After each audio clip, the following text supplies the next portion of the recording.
ওবায়দুল কাদের, আনিসুল হক, Salman F Rahman এবং আসাদুজ্জামান খান কামাল। এই চারজনকে সাবেক প্রধানমন্ত্রী শেখ হাসিনার গ্যাং অফ ফোর বলে সম্বোধন করে আন্তর্জাতিক অপরাধ ট্রাইব্যুনালের প্রসিকিউশন।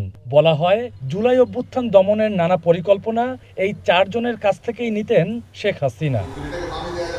এদের মধ্যে সাবেক আইনমন্ত্রী আনিসুল হক এবং শেখ হাসিনার উপদেষ্টা সালমান এফ রহমানকে মঙ্গলবার হাজির করা হয় আন্তর্জাতিক অপরাধ ট্রাইব্যুনালে। ৫ অভিযোগে দায়ের করা এই মামলায় তাদের বিরুদ্ধে অভিযোগ গঠন না করার পাশাপাশি অব্যাহতি চেয়ে শুনানি করেন আসামি পক্ষের আইনজীবী।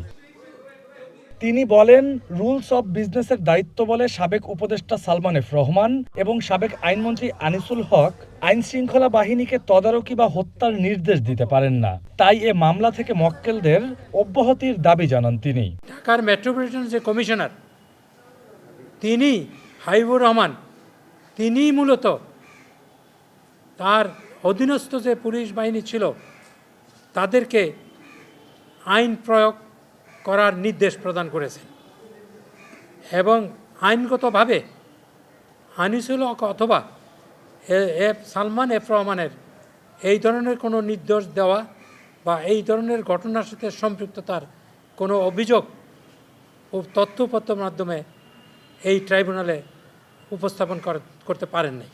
সেজন্য আমি বলেছি ওনাদেরকে এই অভিযোগ থেকে অব্যাহতি দেওয়ার জন্য। স্বরাষ্ট্র মন্ত্রণালয় তার বাই নোটিফিকেশন বিভিন্ন জেলা প্রশাসক সহ পুলিশ কর্মকর্তাদেরকে কারফিউ দিয়ে এই ঘটনাকে যাতে নাকি আর না বাড়ে, কারফিউ দেওয়ার মূল উদ্দেশ্য হলো যারা আন্দোলন করছে, ঘরের বাইরে বেরিয়ে এসছে, তাদেরকে ঘরে ফিরে যাওয়ার জন্য আহ্বান করা।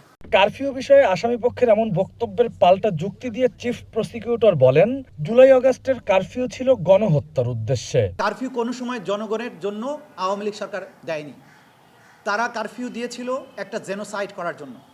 তারা কারফিউ দিয়েছিল বাংলাদেশের সিভিলিয়ান পপুলেশনকে নিশ্চিহ্ন করার জন্য।